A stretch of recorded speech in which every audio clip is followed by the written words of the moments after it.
Hi, Jonathan. Hello. Good to see you both again. Great to see Yay. you. Yeah. Our virtual friendship has been very fruitful in my life, I will say. Yeah, me too.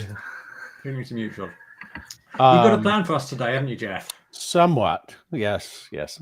I've got a few Cool. quotes, and they come from the first chapter of the book, and I'm interested in sort of metabolizing the experience that we've all had so far, and picking up on any sort of themes that are just are a building and continuity for the three of us, individually and as a group. I'm also interested in understanding where we are in the book right now, because that's where we are right now in our lives, in our surroundings. We've sort of, I don't know what the time frames for these eras within these epochs are, but it seems like we're stuck in one, or we've gone deeper into a soul alienation that has people super hungry for meaning, which is, I think, what part of what brought us here. And I appreciated your comments in the volley, Angus, that addressed again why we might be here together.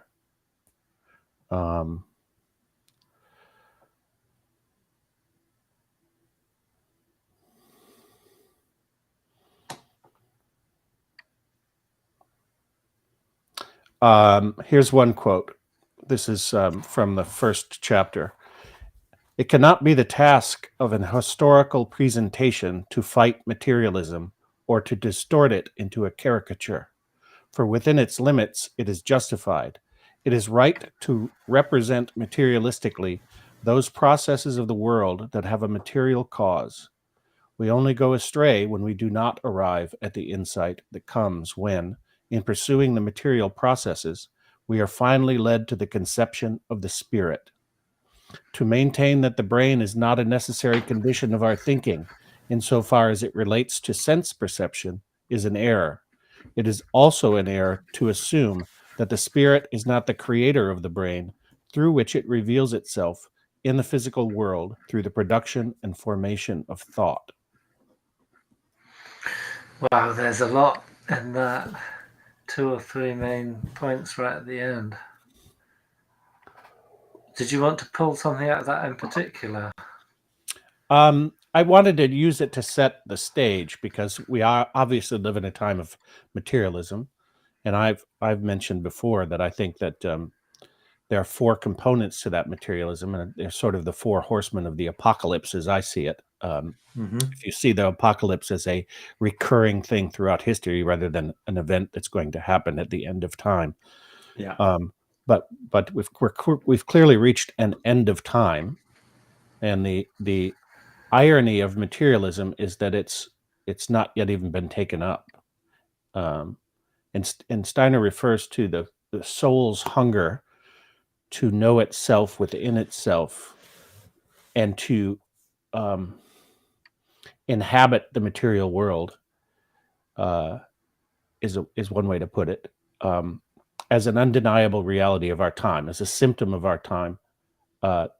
We have materialism as the driving impulse of our time. It is to inhabit this physical world in a spiritual way, and the soul seems to be the bridge between the two. That's kind of my theme as I've been as this book has been unfolding in my soul. When you say it's ironic that the materialism has not been taken up, is that what you mean, what you just said, that it can only really be taken up if it's seen as from a spiritual perspective, as a spiritual being experiencing the material? Is that what you meant? Or sort of, yeah. Meaning it can't be taken up without created, let's say, the creation of the subjectivity in the soul by the spirit, as the soul connects the spirit with the physical body. And so we've alienated the soul as an entity from both the spiritual world and the physical world and the material world. And the gateway into the material world spiritually is the soul. And so I think we're talking about feelings mostly. I think we're talking about the emotional life of what it is to be a human being at this time. So and he hints at that in Riddles of Philosophy. It sounds like what you're saying then is that the materialism that we have is not true because it only considers the material, like physical material, physical forces, but it isn't including feelings. Is that what you're saying? Sort of. It only includes the artifacts of material of the physical processes that are, as Matt said in our group, science hasn't advanced since this time in the 19th century. We still are basically using 19th century scientific conceptions to try to not even try to understand the world, to try to manipulate it, to try to utilize it, to try to and then mistake our instrumentation and the things that we can do with with proof that we know what we're doing, that we understand what it is we're working with. And I think you only have to go back to this point at which the first bomb dropped on in Japan, and the work that was done on it, and what they were working with were extraordinarily mysterious forces that they didn't understand the origin of, and that's a picture of the technologies that we're working with that we don't understand. But if we can make it work, then we think we have knowledge. But we don't. Our souls want to inhabit the physical world. They don't. They want to know it in a participatory sense, not in the utilitarian sense. But we seem to have been caught up in a utilitarian moment, to the point of near self-destruction and destruction of the self as the vehicle by which we achieve this embodiment, say. So we're just toying with the material world rather than actually really understanding it. Yeah, I think I made the analogy in the volley that, when I was 12 years old, I used to toy with frogs in that way. You light them on fire and shoot them with a BB gun, and that sort of childish stuff. You're gonna get us banned. Don't do that at home, children. But it's kind of a 12-year-old mindset if you think about the ways in which 12-year-old boys particularly kind of try to muck around with the world just to experiment with the thing. But we're caught in this sort of abstract experimental place, and we think that's science, but it's not. It's technocracy. So I've got two possible. I've got two questions, and let's see where it takes to, like, your thoughts. We could either go down the Vulcan route and technology, highly esoteric but also interesting, or perhaps something like more closely aligned with what you're talking about. Is like when you talk about soul, how do you understand that? What's its role in all of this, and perhaps even go into a little bit of detail about sentient soul, intellectual soul, and consciousness soul, if you think that's of relevance.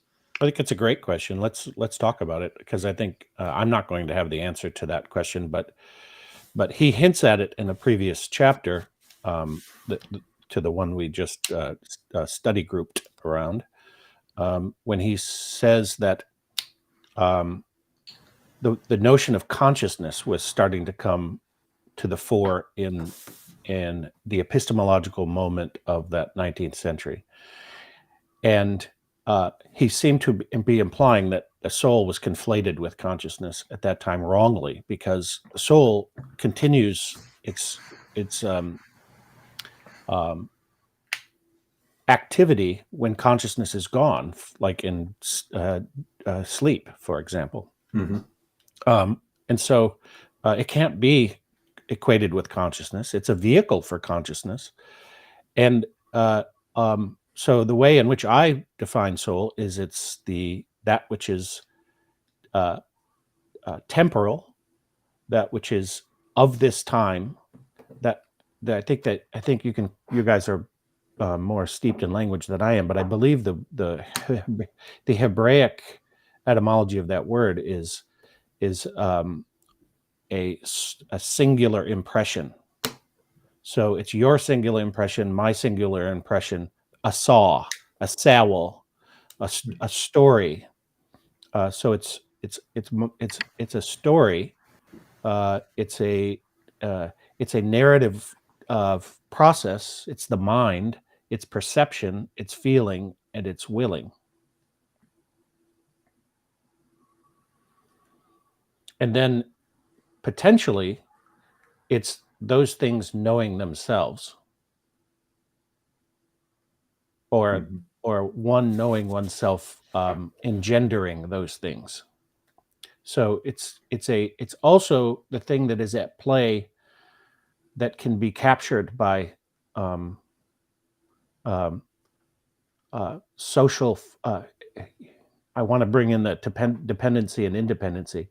It can make us completely dependent, whether it's addictions or ideologies, or so it's a vehicle for creative spiritual forces, whether those spiritual forces are in our best interest or not. And again, this is the time we're living in. So this is what freedom means. It has to be the soul being inhabited, right? As opposed to the Hegelian retreat from the soul, trying to carry it off into the spirit, and the soul becomes a dissolute experience, a sort of a cold abstraction. And then it's no longer soul.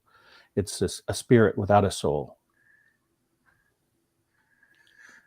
How can we speak about the soul outside of terms in our consciousness? Because even the will, what I know of the will is what I am conscious of.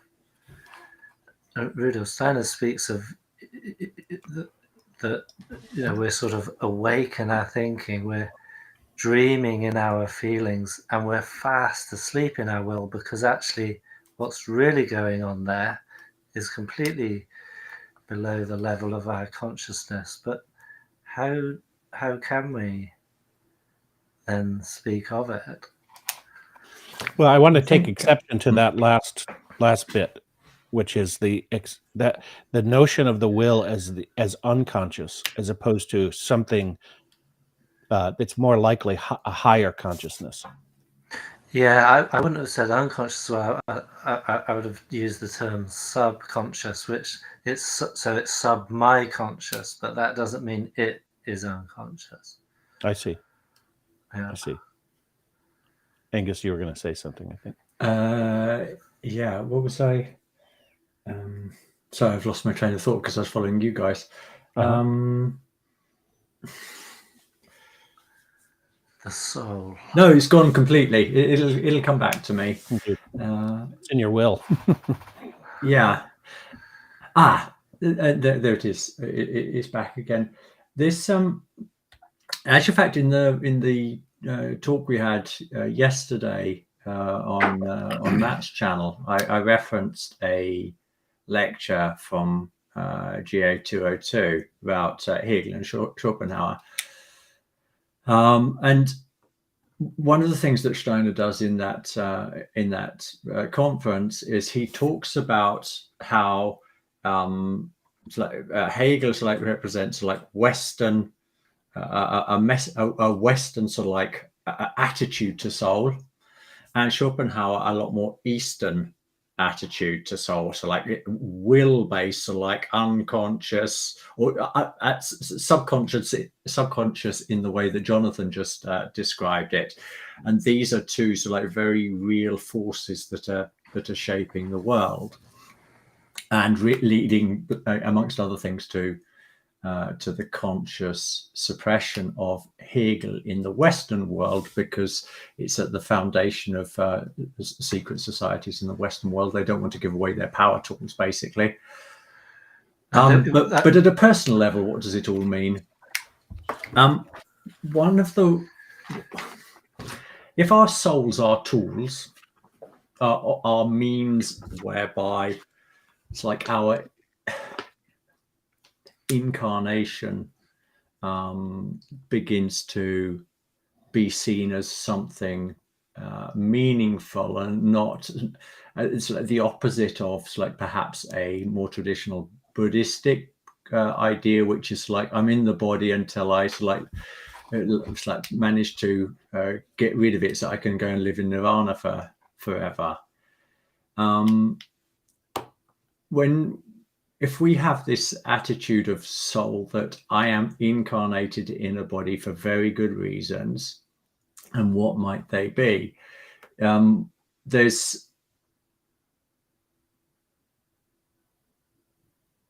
one of the exercises, or one of the explanations of exercises that Steiner gives about how do we dig deeper into the soul, because that's where the secrets of will, feeling, and thinking are to be found. They're not found in the material world. They're found like in the soul. That's where the revelation happens, where the spirit reveals itself. When we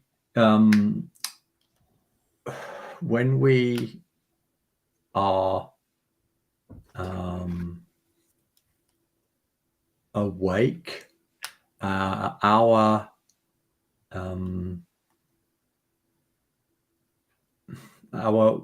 like thinking is so it's I'm trying to picture it clearly.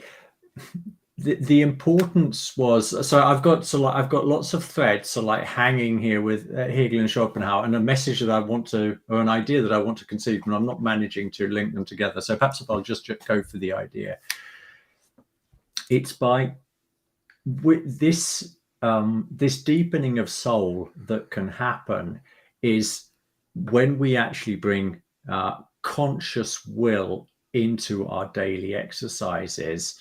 That what we're doing is we're using something that has a power for the future, in the sense that's like the will is like what will like bring about that future event. And if we consciously choose to do certain actions or meditations which have no practical meaning in the world, what we're doing is we're using a soul force to deepen our own experience of our own inner being. And I still feel myself like tripping over what I'm saying here. I don't know if anybody can add something to that. It makes a lot of sense, because this is the point where Darwin and co, what they brought becomes more relevant, because the explanation they gave is not so important, but the idea of an evolution. So you're speaking about a soul having kind of like a purpose, a mission, possibility to develop. But you're now pinpointing the point where, so it's not about a development from the external, from the natural world, but it's about the creature taking its own development in hand by something to do with this formation of an individual soul. That's right. And so the more with natural science, one of the truth is they're observing, it's like they're observing a determined world, an unfree world. The laws of physics and the laws of chemistry, they are deterministic. we cannot find freedom if we look in the outside world. We have to, it's like we have to turn inside to create that freedom inside ourselves. However, we educate ourselves by having first learnt that there are truths in the outside world. It's like the concepts that we have received through Steiner's exceptional state. All of those concepts are fruits of observation given to us by the spiritual world. They're not something we as individuals have created. They are gifts that are that are a result of our own hard work.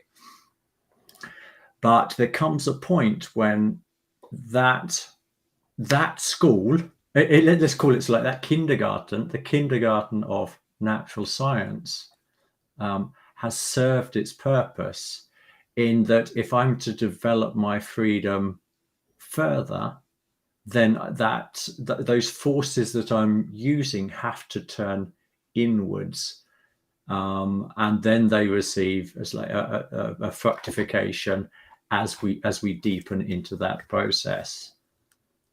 I think it's both, and it's paradoxical seeming. There's the kingdom is found within you. The Christ imploring that the kingdom is found within you. And what I read in that now, for the first time in my life, is it's a founding of the kingdom. In other words, it's created within you. Mm-hmm. What's within you already is karma. It's past. It's what's already happened. And we have to grapple with that. There's no question about it. And psychology psychoanalytics is a extraordinarily pale symptom of grappling with the past, right? Because it's what my mommy did to me when I was 4 or something like that. Mm-hmm. Yeah. It's then causative, right? And it doesn't really get to the causative element. And again, the problem with material science and its lack of advancement is that it abandoned cause, it abandoned origin. So I want to place that there to relate it to what we were talking about before. And then the other thing is, Steiner says somewhere, a friend, Max Leif, quoted it on Facebook, that the higher self is found outside us. Well, now that's kind of, if the kingdom is found within us, but the higher self is outside us, then what does that mean? And I think here, this quote from the first chapter might be helpful in framing that a little bit. One must be capable of thinking idealistically, Hegel and the idealist, with the idealist, and materialistically with the materialist. For only thus will the faculty of the soul be awakened that can become spiritual intuition. Without the soul, there's no spiritual intuition.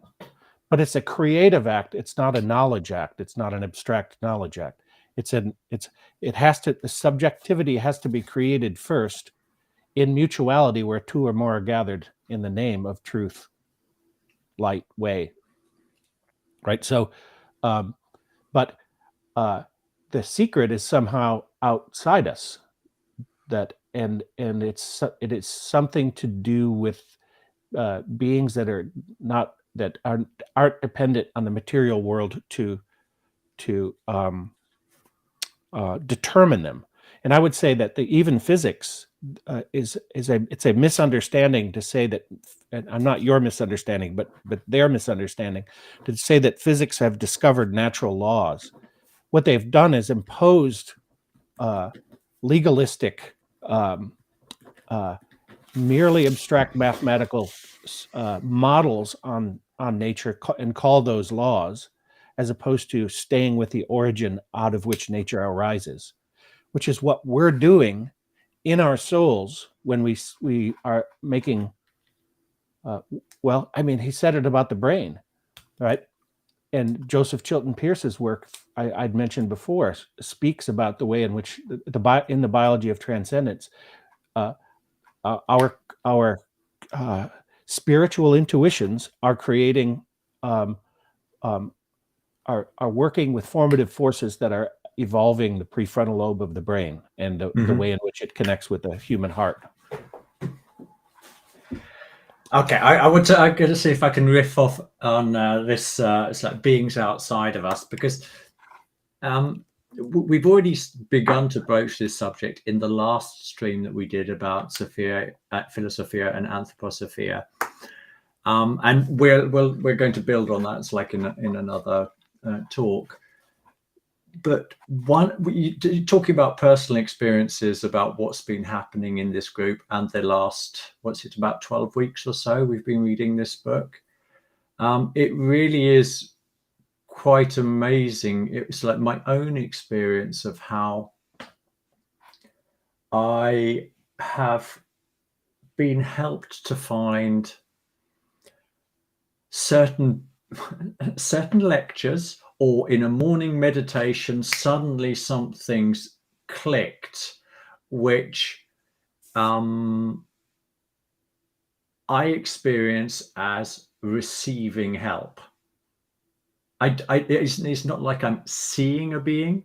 It's not like I'm listening to a being, but in my meditation, that what is happening is sort of like I've got sort of like certain key thoughts that I'm working with, and then bang, something new occurs to me which hadn't occurred before. It is a new thought or a new connection, and I see the connection. But if it hadn't been given to me, it would have the two phenomena would have remained like unconnected, or the ability to take a thought further, that's like that road would have been blocked.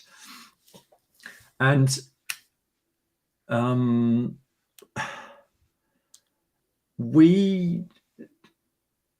the modern mind, the modern materialistic mind, thinks it's all nonsense that there are higher beings. It thinks it's nonsense that there are angels. It thinks it's nonsense that there is a being called Michael. It thinks it's nonsense that there's a being called Anthroposophia. It thinks it's nonsense that there's a spiritual being called Christ, who is above all of those, who is predominantly is like in the form of the Holy Spirit, for inspiration, my current understanding of it, who is actually genuinely there as another being with whom you can actually begin to enter into a relationship.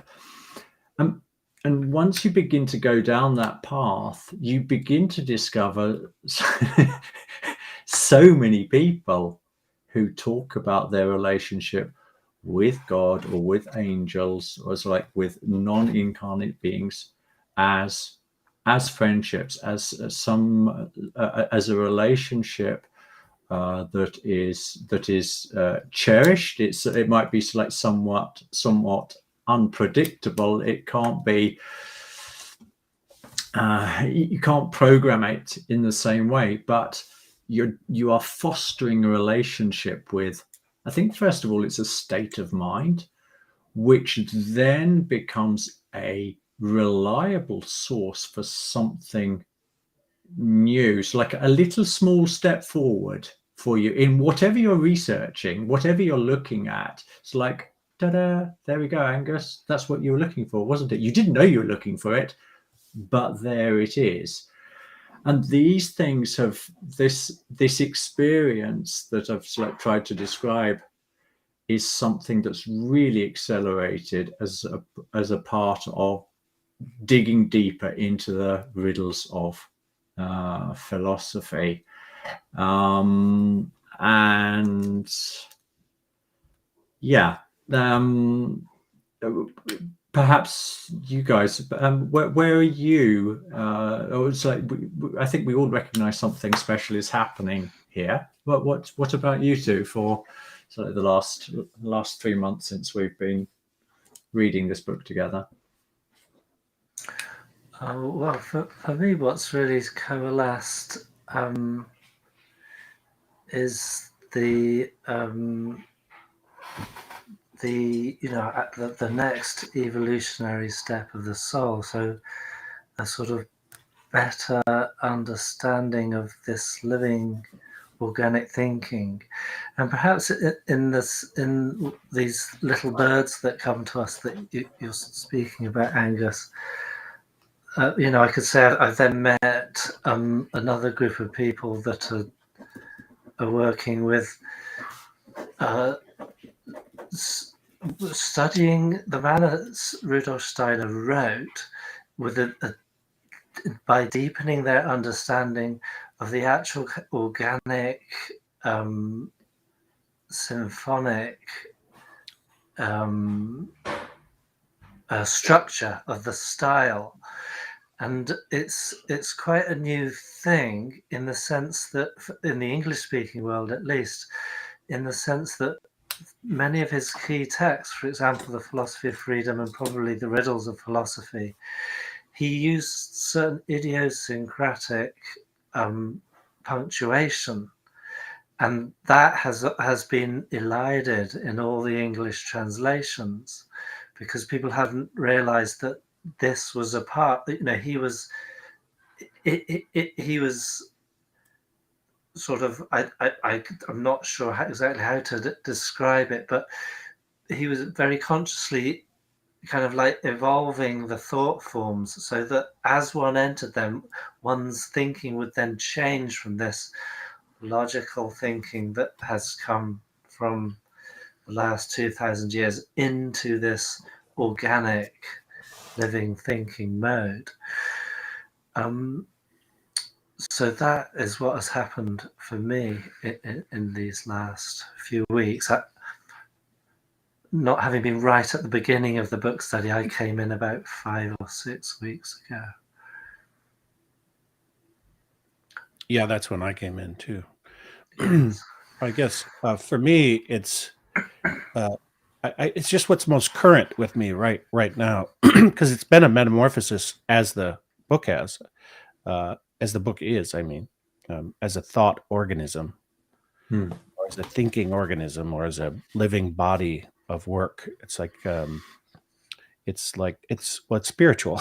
I mean, religious texts are living bodies, and this is religio in the sense of yoking to reality, and it's yoking to a kind of reality that has to do with how we experience consciousness in our soul, and how we have agency in relationship to creating the forms in our soul that allow us to be available to the other.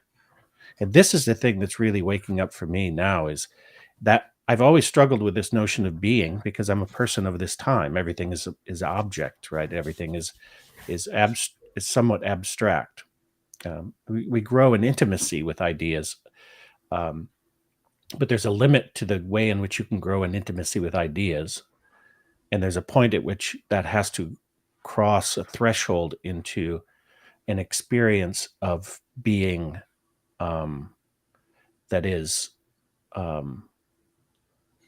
that I don't want to say stands behind. I can't find the right language for it, but that is certainly a vessel. That is certainly creating the vessel for that which I call myself.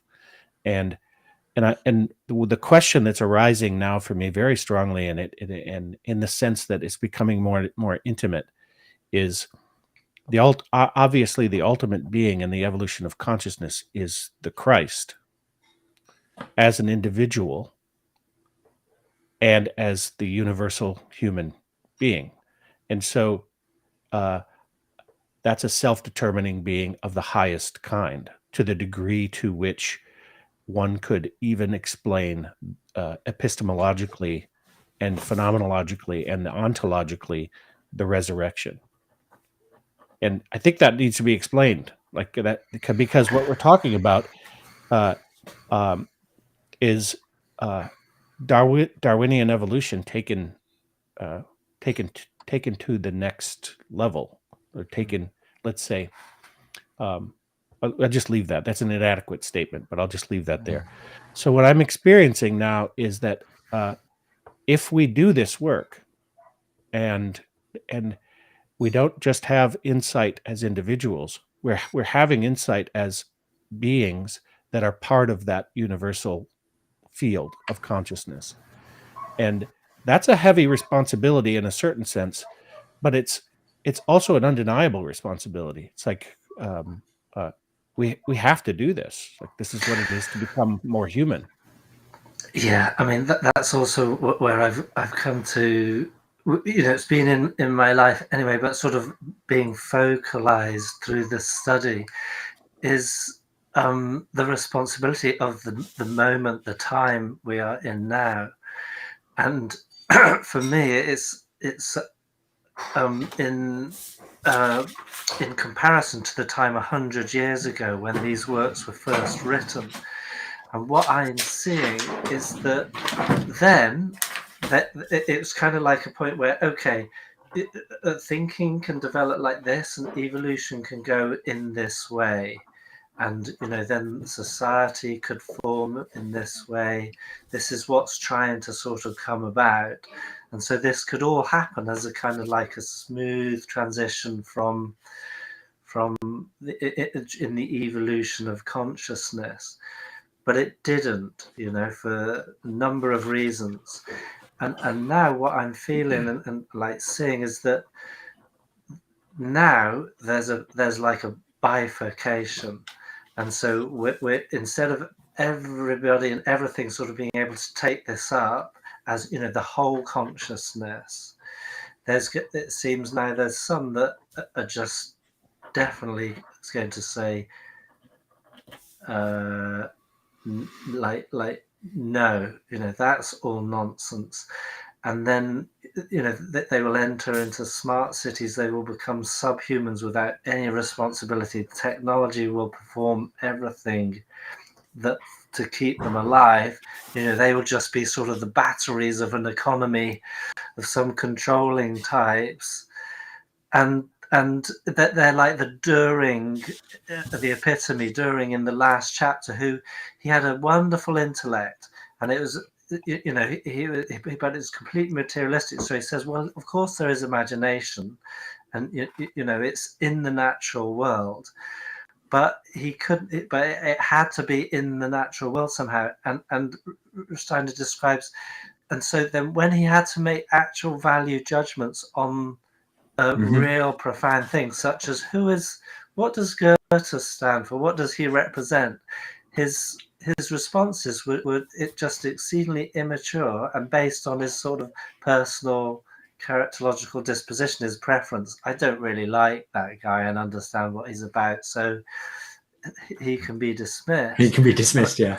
Yeah, and I think we can see that, people say, I don't want to think, and I don't have to, because we've got all this stuff that can do it for me. But I will just then I will wallow in and really just enjoy my feeling sphere. And so that, I'm seeing there was an opportunity where the whole thing could have gone in a sort of unified evolution. And what I'm kind of looking at is that it's reached such an impasse now, and with the technology, with the utilitization, with the smart cities coming, where you won't have to do a thing, you won't own anything, so you won't be responsible for anything. Yeah. We will generate subhumans, and then there will be the more humans who reject that, so that's not human life. We might have to live in these cities, but then there will be some kind of development. So I guess in terms of what we've just been speaking about, a recognition that their ego is something outside of all that they're actually. I'd like to bring in a reflection here. I don't know if you read in the subtitle that I put for this video. It was like crossing the threshold consciously or unconsciously. Steiner's unequivocal in that it's like we're all going to have to cross the threshold. What each individual has the free decision to make is whether she does that consciously or not. And I think when we were talking about like things that are happening through reading this text, I think it's useful to contrast Steiner as the philosopher and Steiner as the anthroposophist, because really yesterday in the talk I talked a little bit about how you really have to work hard to chew your way through the riddles of philosophy or the philosophy of freedom.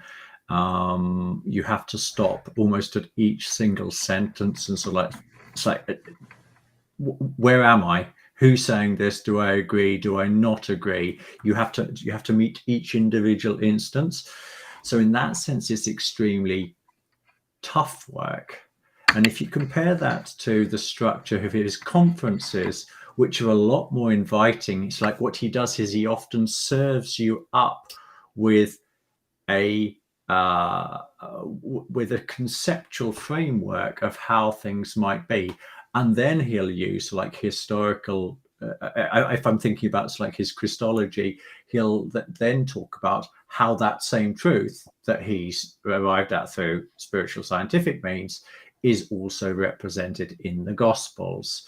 They're fundamentally different. They're a lot more inviting, which means you don't have to do the same type of hard work of building that conceptual framework. You might still go ahead and do it, but it's not as challenging. I mean, if you read like the lecture series on the Gospel of John, okay, people who read it for the first time, they do say it's tough, but I think you get used to this, and it actually becomes somewhat therapeutic reading this. I mean, I can listen to one of those conferences and fall asleep, and I'm happy as Larry. Whereas you don't do that with his philosophical texts, the Philosophy of Freedom, the Riddles of Philosophy. And the reason I'm bringing that up is because consciously crossing over the threshold, my current way of understanding that, what does Steiner mean? He says that we have a responsibility, we have a need to have an adequate conceptual life to meet the truths of the spiritual world. It is only if we have that conceptual framework that we will then be able to enter into this spiritual world and remember what has been communicated to us. And so we still have our eye intact in that process. If we haven't developed all of these, we might go through these experiences unconsciously, but they will continue to have their effects, but we will have an unfree relationship to them because we're not even aware of what is affecting us. So I think it's interesting to think about also like my own personal process and perhaps our processes as a part of reading this. It is fundamentally about building a conceptual framework which makes all of like anthroposophy possible, but also our own, like at a very low level, like spiritual research possible. And what does that mean in direct words? Well, perhaps it is a little bit like what I was trying to get at earlier, where we begin to nurture a relationship to something that is higher than us, something that is capable of helping us to, putting this trivially, helping us to raise our game, so that we can become part of the healing process that needs to happen. Can I just take? Yeah, go, Jonathan. I just want to take a slight issue but I think it's a crucial one in a sense with something you said, which was to develop a conceptual framework. And the word framework, I think, is insufficient to the purpose of what you actually mean, because it sounds like a fixed structure.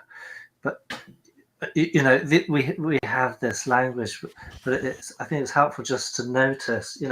I say things like that too, but to notice, because this is part of it. So what is the concept that is a better one than a framework? A conceptual life, perhaps. Mm-hmm. How about a perceptual framework? So, in other words, in order to bring into perception the reality, it takes the conceptual life to draw it together so that we all perceive it. And this is the secret of the collective agency or collective consciousness, the higher collective consciousness or intelligence. To me, is perception. The key is perception. So there is a framework. It's called the world. I don't buy this notion that there's no such thing as a world and it's all one thing. And how can you call a world a world? And because it's our experience, and our experience is phenomenologically extraordinarily important. And I'm tired of it being dismissed. It's important. We are dual. We are beings of concept and percept. But what we want to do is raise our conceptual life to the place where the Greeks were inherently, where the concepts are perception, and their perception. I mean, we're doing it right now. Living right? We're thought. seeing the same thing, right? Yeah, we're seeing a manifestation of living thought. I mean, I'm getting what do you people say? Goosebumps. Goosebumps. No, that's what we say. Sophia said something different last time. Okay. Anyway, so pimples. You could feel the being entering the room. You can feel the being entering the in-betweenness, because it's. I think Jonathan was reacting to like the static sound of the word framework. Yeah, I get it. Am I right there, Jonathan? Yeah. I get it. I just think it's helpful to raise the notion of perceptual, and I get it. There's all sorts of. It's a motion picture. It's the imaginal is what we're talking about, and this makes me think also of Dühring, and his obliviousness to the impulses of his time. Like he was producing out of his own psyche a brilliant things, and it even led him to the point of projecting the imaginal into the plant world. Well, the plant world isn't making imaginations in the sense that we are. It's the realm of which imagination is ontologically furnitured. It's the place where reality can be perceived only with the imaginal, right? And so he was doing this psychological projection, and Steiner uses this term projection a couple of times in this chapter, which I find interesting. And I wanted to read another quote just to create a framework. Teasing. Can I just on that framework? I'm just going to mention a guy called Douglas Gabriel. He's done a couple of videos called Cosmogony and Genesis of the Cosmos, World Conception. This whole book is about world conceptions, isn't it? I mean, these are the same ideas. We could say world conception, framework, cosmogony, theory of life.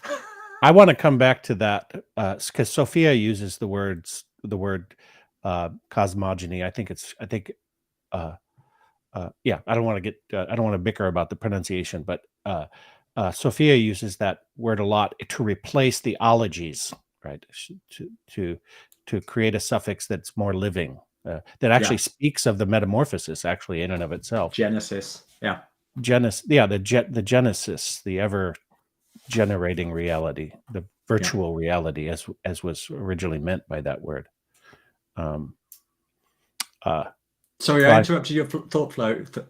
Thought flow. You were going to refer to something else as a development. Well, I was thinking of Düring's absolute ignorance of his time, in a certain sense. I mean, he was producing something out of his own psyche that was brilliant, and that's symptomatic of that time. But also symptomatic of that time is an obliviousness to the impulses that sort of turn one into a mere symptom of the time.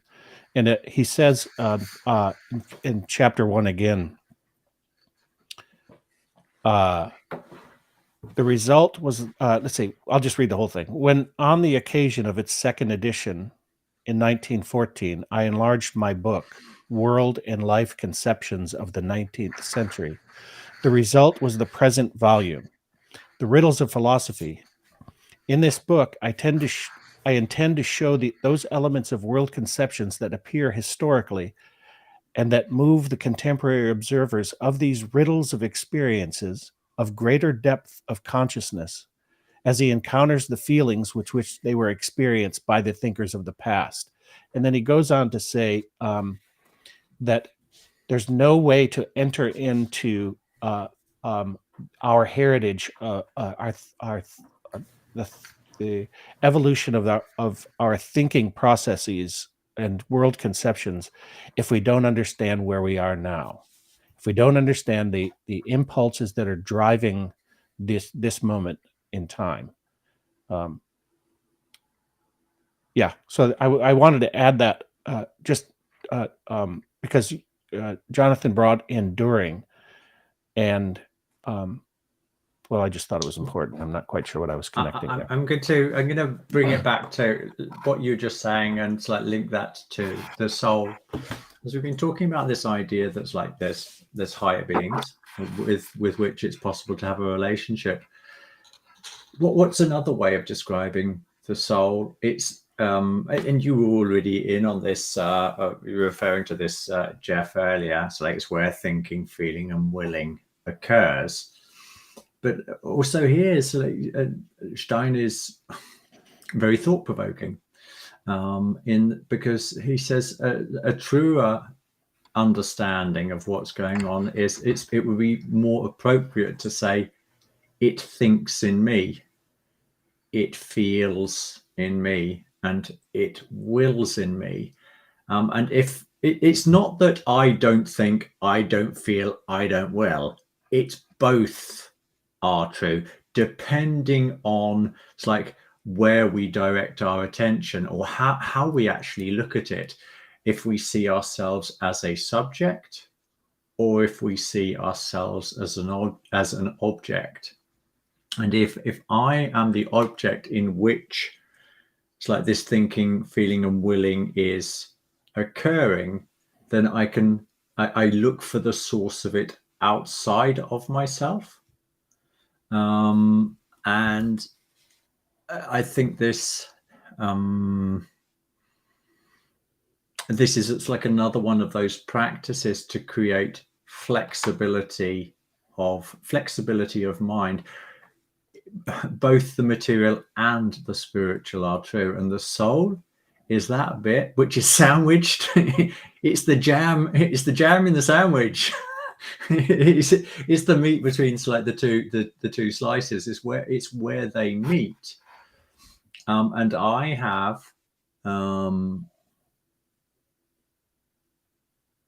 if I can move beyond materialism, I can have access to the other half of life, to that which is beyond death. This crossing the threshold. I have a continued existence, even though I don't have a physical body.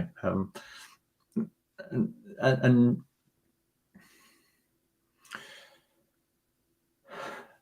another related to this is this idea of having one's own cosmogony, one's own world conception.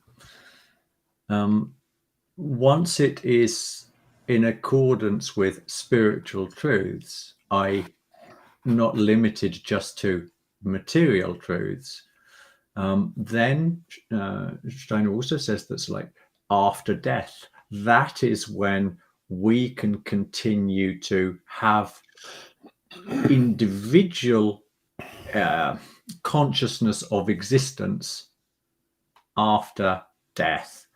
And that also means that we become a more active component in the shaping of our destiny.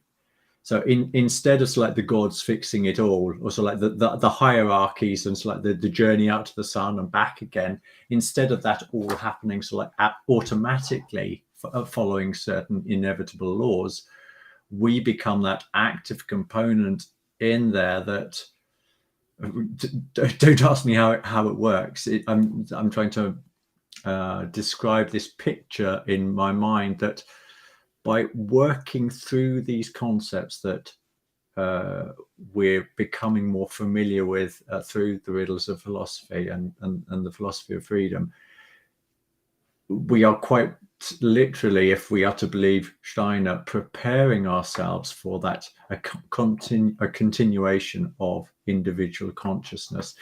If we don't do that work, when we die, we forget ourselves, and we only start to remember ourselves again when we reincarnate.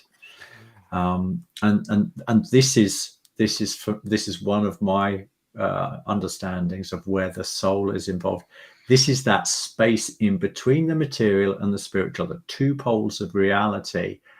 And the thrust of evolution for the last 5,000 years, it's like into the dark ages, is go on, boys, come on, humanity, time to get your hands dirty, time to live in like the hard reality of the material world, because it's going to do you good. For reasons that are like super obvious to us, a lot of people will say, no, or it's done its job too well. It's grounded us. It's grounded us. It's given us our sense of ego, or our sense of self. But it's like the material aspect has meant that we have, and this is the design of the gods. If we agree with like the anthroposophical picture, that's like we had to lose contact with the spiritual worlds. All form of compulsion that came from the spiritual worlds that was so obvious the further you go back in time. No, sorry, there's no free will there. Everything is just destiny. It's like the will of the gods. If we were ever to truly become free agents, then that link had to be severed. The tragedy is that that link has been severed, and so many people, there are so few institutions in the world that are working towards recreating that link. It's like helping people to find the spiritual aspect of their natures, which is there in everyone. Otherwise, they wouldn't exist. Yeah, I mean, some people say there's tons of institutions that do that. There's, religions spread throughout the whole world. That's their only job. But the problem with that, though, is it's kind of, in a sense, it's sort of more and more. Each has its time, but more and more, it's apparent that each is kind of like just a living in the past rather than a moving forwards into this, which requires, what the materialism has given us, this scientific consciousness, which enables us to say that's that and this is me. And or there are institutions who think they're living into the future, while cutting us off from well, let's just take education, for example. So education's, as you say, is really good. You have one job, right? That's to develop children. Well, if you don't have a picture of the soul, you can't develop children. So if you want to know what a soul is, you just look at children. They are souls. They're also, trailing clouds of glory when they come in, and they have their own individual nature. But mostly they're open channels of potential, potential in all the ways in which we're talking, but potential in in development. So, but we have an education system, and at least in the States, but I think it's problematic the world around. That is trying to train kids to be part of an economy.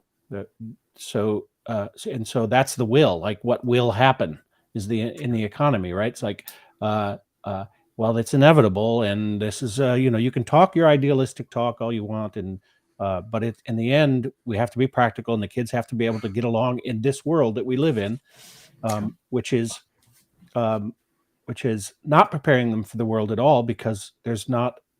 Well, I think of the soul also as that, not just that which is a bridge, but that which is binding that which is coming into being, and that which is has a certain sort of already existing momentum in the physical world.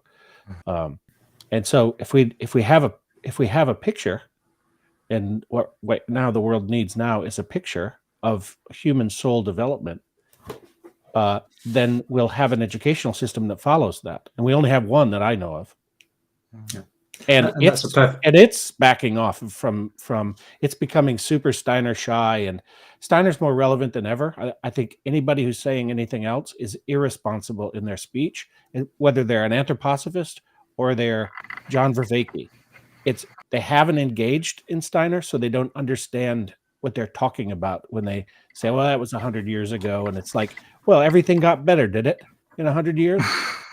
It just got better. And he was stuck in a mire of what his white privilege, when he's creating an absolutely new paradigm for all of humanity in a way that nobody had done before that time, since probably Pherecydes and Pythagoras were involved. But this is the thing. I mean, all they're doing in that is illustrating exactly what he said would be the case a lot. In that they're saying, I don't want anything to do with that.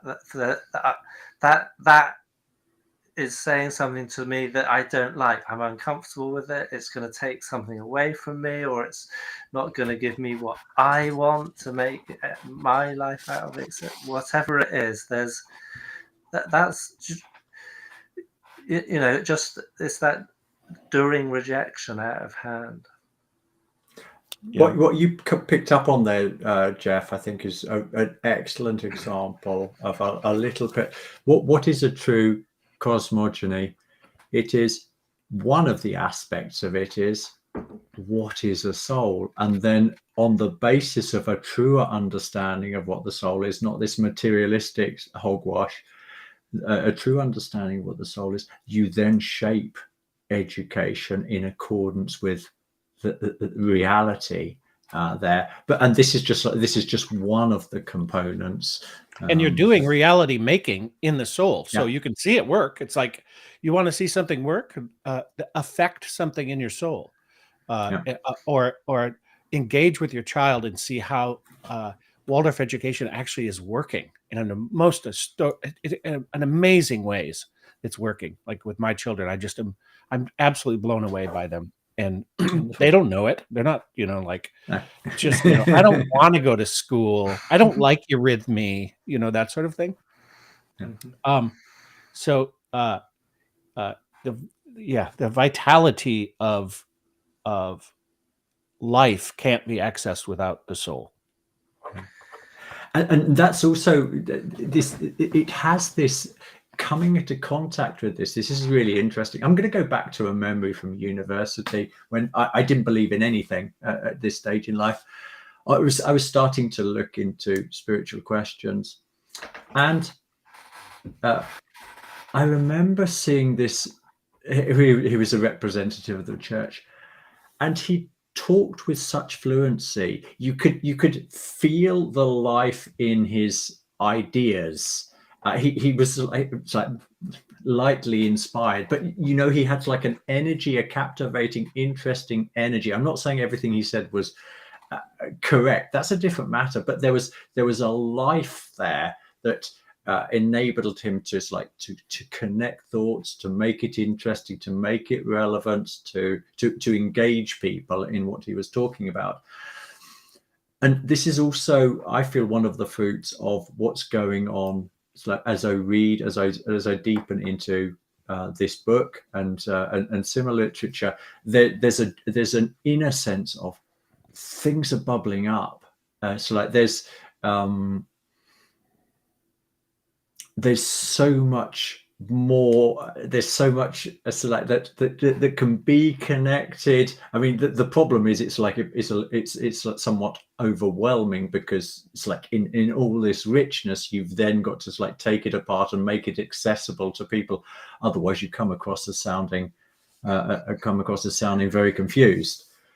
But the inner sense of something is growing is undeniable. And that is also in stark contrast to when you read about general trends in society towards depression, lackluster, people not seeing a meaning in life. So I look around me, and most people tend to complain because life is hard for them. They're struggling, and I'm not saying I don't have my struggles, of course, but the overriding sense is that I'm being carried by something, and that something is growing in strength. And I directly relate it to the type of material that we're talking about here. It is life enhancing. It is something that gives you energy, gives you reason to want to do things. And this isn't I have to do something. This is, I do this because I love it. And that's a good enough reason. Yeah. Yeah, this life enhancing, it might be life itself, it's that boundless. Yeah, lest we do the During move and project it onto something outside us, right? It is life inhabiting, and it's life creating, and that's why it's life. Well, it's life fulfilling itself. There's the other side as well, though. We've spoken about it. There's death, and that is coming. And what Jonathan, come on, you know better. You're immortal. Well, this body is not, though. No, yeah, that's right. Well, I think it's leading us to realize that we have one foot in death to some extent. One perceptual reality is already in the processes of death. In that that thinking itself is a process that is a continual dying away. It's a physiological state of dying away, and then of course we talked about what thinking is, as it suppresses that activity and replaces it with itself, with its own generative activity. It's another way to look at that, I think. It sounded like you were going to go off a bit on death, Jonathan. Go on. Well, yes, but not, because I think of it not just in a personal sense, but in the planetary sense, because I spoke of the dichotomy earlier between some that would choose life, and some, then we might say, would choose death, to lose themselves. But within that, there's a bigger question of, well, so what's happening to with the planet? As our evolution goes on and we develop new forces and capacities, there's also going to be things that drop off, things that must necessarily come to an end. And so in this philosophical investigation in forming the conceptual lives that can sort of welcome the new spirit into the soul, I'm also very interested in that kind of backdrop, more than just a backdrop, of the increasing death forces in society, in the external world, and not in a sort of I'm not scared of them, but I find them disquieting, and I want to be sort of more and more aware of the presence of the death and the cycle of life and death, and then what it means to us and why it's what are we to do with it? Because if say there's a body of people that I think in their minds they imagine they want to convert the world into like the Death Star, a mechanical world, completely restructured and formed and controlled through their sort of digital thing. The irony just jumps forth here. This is a time of irony that we're reading about, that that people obsessed with avoiding death want to entomb us in a state of death, essentially. Yes. Not a state of life, right? Yes. Of which death is a part, but they want to permanentize the death processes in a sort of state of suspended animation. It's bizarre. Yeah. It's also really bizarre when you think about it in those terms, like they're obsessed in this time of the book with evolution. Like everybody has to react to it. It's like, that's real. That's what's going on now. So how do I develop my world picture now that evolution is a fact? Right. and so it's all like, I don't know what to do. So they go off in a couple of different directions. Right. And they develop this fake monism, and they try to create, floral structures of dualism that are artistic and abstractly artistic and pretty and that sort of thing, or ideologically driven, that sort of thing. But the irony there is that it's actual evolution that created the picture of evolution, and it's the evolution we're talking about as the evolution of consciousness. You don't have it without it. This is what I communicated a little bit with Daniel Schmachtenberger, and it was a little bit complex, the context for it, but he relies very heavily on this notion of natural selection in the Darwinian sense. I think he uses it as a model, and he does so brilliantly, but at a point at which it's the only model you have, you start to eradicate human agency or spiritual agency in the impulses of the evolution of consciousness. And so I really hope in this book that we come to truly have a strong narrative of what the evolution, what evolution actually is, when you have evolution of consciousness as what do you say, as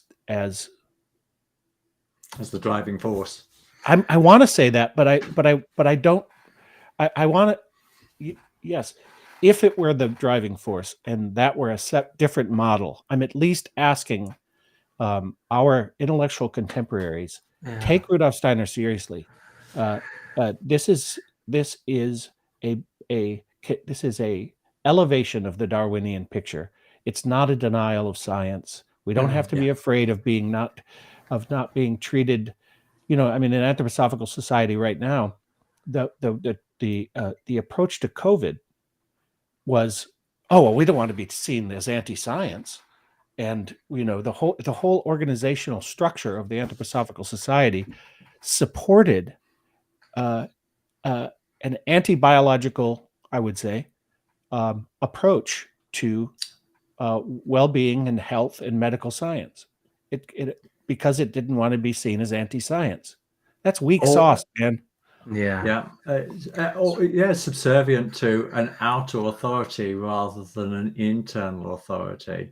Yeah, that's social pressures, mostly. Lack of faith. I wanted a follow-up question on something you said there, Jeff. Yeah, I think the conversation we had yesterday on monism, dualism, and multi-pluralism, or whatever it was. I thought that conversation went very strangely, but you used a term in there. It's like false monism. Go on, unpack that a little bit, because I think you're onto something important. Fake monism, yeah. Well, he deals with it in Philosophy of Freedom some, right? But it happens from the religious circles. It happens from the spiritualism circles. It happens from the scientific circles. That nature is one thing. That it's it's in the notion of the conservation of energy. It's everywhere where there's a claim that the world is one thing, and that we are either necessary cogs in it, or we can manifest reality from that by asking the universe for things, right?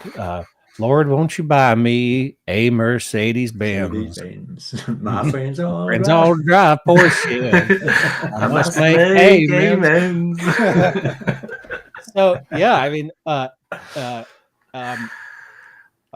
the monism that Steiner gets to in Philosophy of Freedom is the monism that is a picture that truly reflects the complexity of what the unity is, rather than a flattened spiritualistic picture or a materialistic picture. That's what I mean by fake monism. In that case, it was about the fake monism that I forget who the thinker was. It was in the chapter previous to that one. In any case, it was one of the materialistic thinkers who was trying to establish a materialistic monism. Lange, yeah. I was somewhat surprised that. Anyway, that was another conversation. We don't need to drag it up there. I'm totally. Your picture is the same as my picture when it comes to that. It's the human being that splits up the world. The world is already a whole. I hope that that our group gets a load of these videos, and it's an opportunity to comment also on some of those conversations. So I think that's important. But I think particularly that picture that John brought, and then referred to it as looking for other spiritual researchers who are doing that. That seemed like a disembodied soul experience to me. It was, and then he said something that was, and John, forgive me, I'm not trying to call you out if you're watching this, but the idea that he sort of came down to was first of all, he was agitated about Steiner, and I think he wasn't staying with the what the book is revealing over a metamorphic process. But on the other hand, and also, was, he was of his time, all the intervening stuff that happened. We have languages that are right. The picture that he settled on was oh God, I lost it. It was this disembodied experience. He said you talk about the headless one about 2 weeks ago. Yeah. He said it's not like we have to create a whole new sensory organ for seeing. We have it in our body, and then and just to describe a disembodied experience, not an out of body, I would argue that was not quite, because he didn't bring his. He didn't. The mother told him that there's no way he knew. There's no way to tell where he came from. Like he didn't know, and then he disintegrated. Right. That's a beautiful picture. It is. I mean, an artist would be proud of that picture. Oh, it's a lovely, and he is an artist. I love the contribution that brings. And I just would challenge, is that a spiritual experience that has a cohesive I having the experience willfully wrought, right? Or is it something that is beautifully indicative of something like maybe Steiner would talk about as relates to the mystics having experiences that probably are almost part of the physiology coming up to imagery, that sort of thing. But the one thing I wanted to say was he brings up the notion of new sense organs, and this is the beautiful thing about the 12 senses, is that the new sense organs aren't new sense organs. They're transformed organs that already exist. That is the embodiment. But you have to take your soul into that embodiment, and with your individuality completely intact. That's kind of what you were getting at, what's happening on the other side of the threshold, right? And that also means that the soul is developing through very specific processes, which we can get into later about what the spirit self is as opposed to the consciousness soul experience. And that'll lead us to our next conversation with Sophia and about Sophia.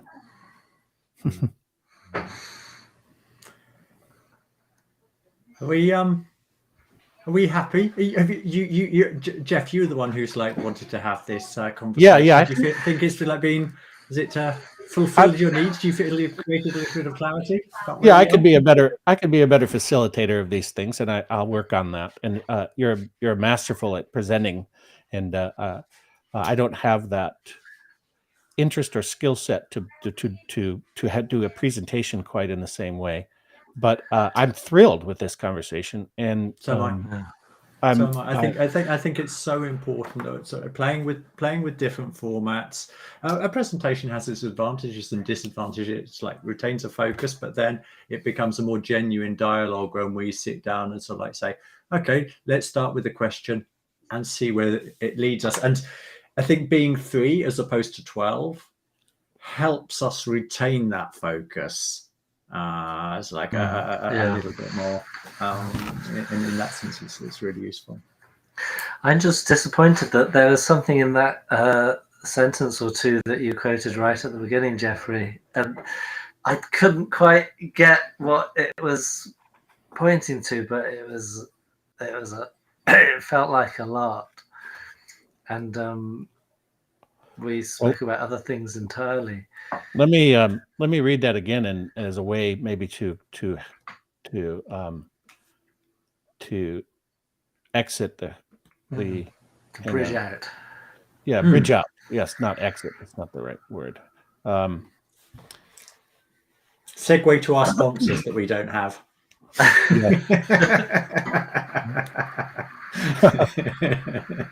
Brought to you by Waldorf Education. Yeah, that's right.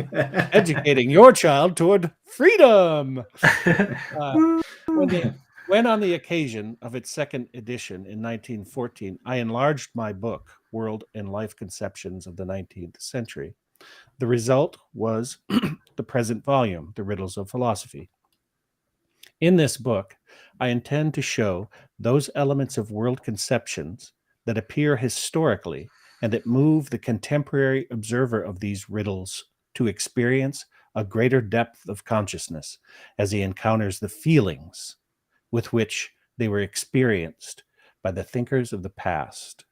And elsewhere, he describes the possibility of empathy as an experience that you can have if you can truly enter into those thinkers. I think the feelings, the key feeling there. We did speak about that then, but there was something else. There's something after that, I think. Whilst you're looking there, Jeff, I'll just select riff a little bit on that feelings. Because there is this idea with the study of anthroposophy, and it would also be valid for the study of philosophy here, is the idea that it's like the first port of call is like the thinking, there's like the conceptualization of something, but then you the pupil then lets that concept dwell in them so that it provokes a feeling, and then the meditation on that feeling that is provoked is to like takes you into the next level of depth. It's like it moves you a step lower or a step higher. It doesn't really matter which way you go, but this is the deepening process that needs to happen. And we've all been sitting here talking about like our inner experiences of how we're being transformed, and part of that is the feeling life. And then there's this idea that it's like the next step with that. It's like first you work on your conceptual life. You imbue your conceptual life with feelings, but you forget the concepts and dwell on the feelings, and they enrich the soul. It's like those. It is thought into you. The world feels itself in me. That type of idea. But then that's like I don't want to call it the final step, but it's like the maturation of the process is then that becomes through feeling we are inspired to act. It becomes a moral action. And so you've got this succession of how something moves from being a dead thought to an active force out in life. So yeah, you've probably found the bit you wanted to talk about now. I didn't, but I found in my soul, and I can't wait till we get to Philosophy of Freedom in our group, and then see what it's doing here too, because the way he talks about feeling in Philosophy of Freedom is a creation. First of all, thinking is the father of feeling, and who's the mother of feeling? One wonders then, right? And I believe it's the soul. I believe the soul, what we're talking about as the soul, can be talked about as the divine feminine in and of itself. The soul, the Virgin Sophia, waiting to be. And the Immaculate Conception, right? And that's, again, there as an image. But also, he speaks of individualized concepts, that knowing is not your own until you've individualized concepts, and you can't do that without feeling. Feeling is the thing that forms it into your own personal world picture.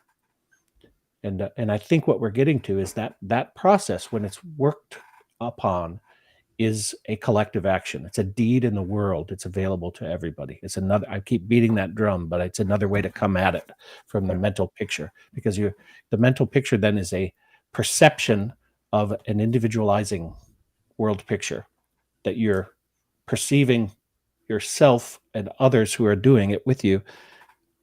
You're perceiving it coming into being. You're creating in harmony with the way creation comes into being. The soul also is resonant, I would say, that it's harmonic resonance when allowed to be the receptive vessel that it is. An active receptive vessel, a vulnerable one. But I didn't find the other quote. Jonathan, is there? Oh, right. Never mind. Did you want to round out the conversation there, Jonathan? Because I think we've. Oh no, fine. No. Okay, bye. See you all. Sure. So let's press pause there. I'll just.